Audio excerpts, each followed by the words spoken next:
Hey guys, in this video I wanted to talk about the market feature in Diablo Immortal. So I'm not going to be talking about the state of the market specifically. Each server has obviously their own prices for each gem and stuff like that, so that's not the point of this video today. I just wanted to talk about this as a feature as a whole and see how it could be improved. And something that I want to mention in the roadmap, if we take a look at the 2025 roadmap for Diablo Immortal, we can see that we have this marketplace update which is planned between April and June. So I do think that there's a high chance that we get the marketplace update with the major update that we get on the 19th of June. So let's quickly open the marketplace here and we'll do a rundown of the things which annoy me the most, which they can definitely look to improve. So first of all, with how the marketplace works, this is a feature that's been in the game since day one, and this allows players to trade items for platinum. And not only does it allow you to trade for platinum, if you have orbs, it will allow you to directly convert for orbs. So orbs to platinum is a 1:10 ratio. So let's say this item here is 663. So if I have 0 platinum to buy this item, I would require 67 orbs. And once I hand over my 67 orbs, this is going to translate to 670 platinum. So I will get this item and I'll get 7 platinum. A lot of players don't actually know this. You can actually buy items outright with eternal orbs, and I think that this is what the developers want you to do. They don't want you to be saving platinum and like trading and like trying to flip items. It seems like the main thing they want you to do is actually buy the eternal orbs outright and use that to buy items. And the main reason why I think this is they've actually built a platinum tax onto items. So let's say here I want to sell one of these items. Let's say I just want to sell this aquamarine here. If I were to sell this for 100 platinum, I'm going to get 85 platinum back, and this is because of the platinum tax. So you can see here it's a 15% tax. So this means that over time, as players keep selling items,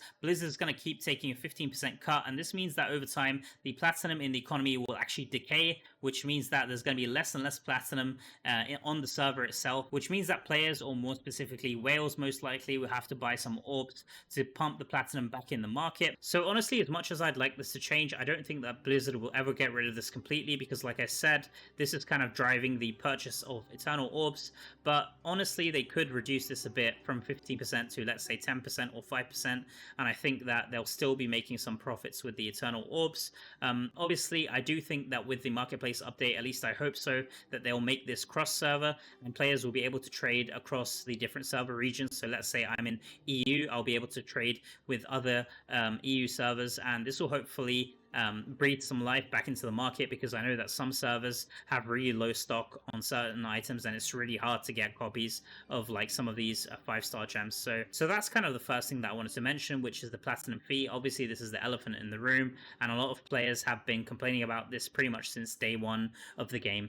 The next thing that I want to talk about, which is really annoying, is all of the wait time. So we can see if I click on the sell tab here, we've got Crimson Behelit, and this is available in 2 hours 37 minutes. So basically, if you list any like 2-star or 5-star gem, or even some skill stones, I believe that these will take 3 hours to appear. Some familiars as well, like aberrant familiars here, if I was to list this, then this will take 3 hours before it hits the market. I can kind of understand why Blizzard has added this timer. It's kind of their way to combat third-party sellers. So let's say me as a seller, I know exactly when this item is going to be up. If I want to sell it for some real money, which obviously you shouldn't be doing because it's against TOS, but if I wanted to, I could tell the seller, hey, it's going to be up now, and then they could transfer me the platinum. And obviously Blizzard doesn't want players to do that, so I can kind of understand why this timer exists here. What I don't understand really is why there's a timer for the pending sales. So I think I've sold this item and I've had to wait something like 12 hours just to be able to claim this platinum here, so I can be able to use this again. I think that 12 hours is a bit too long in my opinion.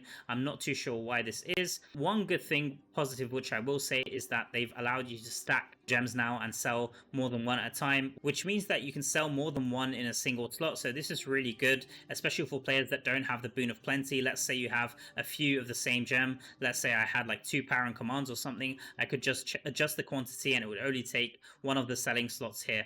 So that's one really good thing. But like I said, 12-hour wait is just way too long here.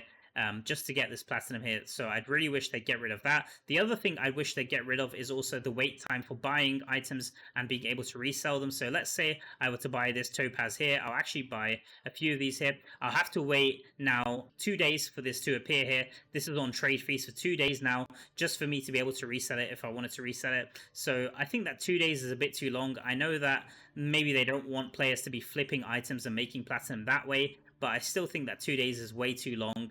They should kind of lower this time, maybe to 1 day or maybe to 12 hours, just to allow players to be able to kind of recoup some of that platinum if they want to. So that's kind of my 2 cents with the wait times. Again, do I think that they will do anything about this realistically? Probably not, but I still wanted to mention it in this video. The next thing that I want to talk about is the absurd price range. So this mainly affects familiars. I've seen so many players over time, especially people on Reddit, complaining about the range of the familiars, and in my opinion it doesn't really make sense. Sometimes I've had some of these aberrant pets here sell for a huge amount and I can't really sell them. It's probably because of the third parties, like I said, the third party transactions. So the range really needs to be looked at of these familiars. Like sometimes the range is way too low and you're kind of selling a familiar at a loss even though it's worth a lot more, and sometimes the range is way too high. So I'm not sure how the valuation is done for the familiars, but it definitely needs to be looked at. The next thing that I want to talk about is unsellable items. So a good example of this is rubies. Rubies are extremely hard to sell pretty much on every server from what I've seen. Even at 50 platinum, they're extremely hard to sell. So I'm not sure how they can solve this. Another example is obviously the runes. Like some of these white runes are also kind of impossible to sell. If I were to look at some of the runes here, we can see that for some of these lower runes, they're really stacking up. And you can see here someone's trying to sell 59. It's just insane. Like you're not able to sell most of these. So I'm not really sure what could be done here. Maybe allowing people to sell for like half of the lowest price just to like the NPCs or something like that. So let's say you could sell it at like 25 platinum to the NPCs.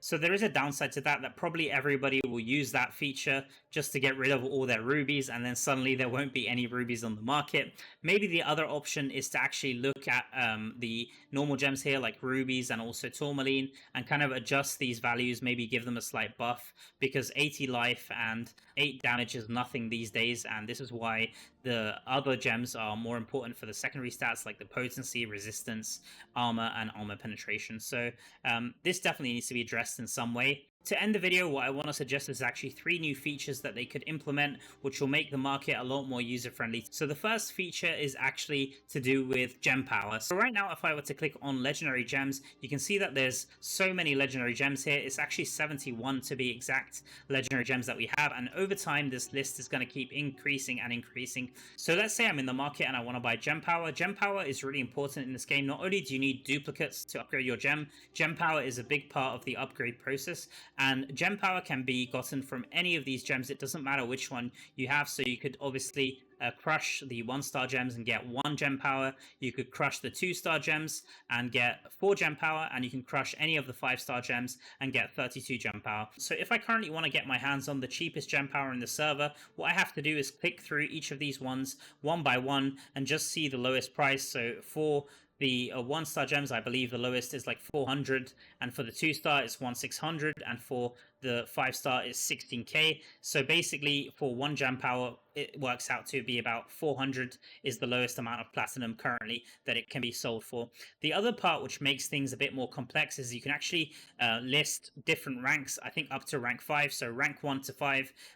For example here you can see it's a rank 2, and rank 2 is basically giving you 2 gem power for a 1-star gem. So this adds another part of complexity, because not only do you have to click into one of these, but if they have like multiple pages, you should kind of check to see if you want to get the best deals on the gem powers. So what I'd really like to see is some kind of feature or search that allows you to kind of sort by the cheapest gem power on the server. So at any given time, rather than just going one by one 71 times and going through all the pages, players can just simply come here and filter the market in such a way that they're able to purchase the cheapest gem power. You could argue that whales could potentially abuse this and just hoard like the cheapest gem power on the server and then sell it up for a higher markup, but honestly that isn't a very good argument in my opinion. Why should everyone have to suffer and have this horrible user experience and have to go through each of these gems just to find what they're looking for? The second feature that I want to ask for kind of extends this idea to the normal gems. Right now we have 5 ranks of normal gems. Let's go to, for example, to Sapphire. We can see that the cheapest price for Sapphire is 148. So if we multiply this by 3, it's roughly 450. So obviously this price here is higher than this price here per 1 Sapphire. So what I'd like to see is I want to find the cheapest Sapphire, whether that be rank 1, rank 3, rank 4. This would help a lot. Just if you're looking to upgrade your normal gems, you don't want to be buying some overpriced ones here. it would be much better for you to go for one of these ones here. And right now you can only do this manually, so right now you'd have to go here, look at the price, go here, look at the price divided by 3, look at the price here divided by 9, look at the price here divided by 27. It's just such a hassle to find the cheapest item that you're looking for. They should just allow this because it's just so annoying, in my opinion, for normal gems as well. And then the last feature that I want to recommend before ending the video is for familiars. This is just so annoying in my opinion. Let's do a quick example. A lot of people want to buy like a savior pet, might be a cat, maybe like an ash sweeper or something. So they go here to all familiars, and they go here, and then they go to like passive skills, scroll all the way down to find savior, which is somewhere around here, press OK, and then this would filter the market by savior, and then they'd have to go move over to find the cheapest cat here, which you can see. Obviously you can also filter by familiar type to have it as cat here, so this is just going to have all the cats on the server with that have savior. So right now I had to go through all these steps just to find one of these cats, and there's no way for me to save the search. All I can do is save some of these familiars individually, and if I ever wanted to have a look at this search again, I'd have to go through all of these steps to set it all the way up again to find what I want. This is just kind of a joke, and it's really annoying to do that. I wish you could save kind of searches for familiars, like let's say this setup here, I want to save it. I wish that the setup itself, the search itself, could be saved in the watch list. And this is not the only thing. I mean, there's other variations of this. Let's say players want a specific trait, like let's say they want to search by the crit chance trait. This could be like another search. Just let players save. We have like 16 different slots here if you have the Boon of Plenty, or 8 slots. Maybe let players save like another 8 slots just for searches. That would be really useful. The same thing for the attributes as well, like legendary attributes.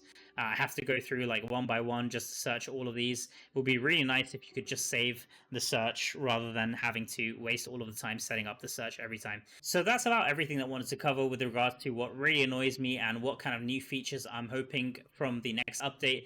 Do let me know, guys, if I've missed something. This is just kind of my personal list, but I'm sure I've missed some things. So do let me know, and I'll be looking to kind of pass some of this feedback onto Blizzard, and hopefully we'll see some good things coming to the market update at the end of this month. So with that, I'm going to be signing off. I'll catch you all in the next video. Peace.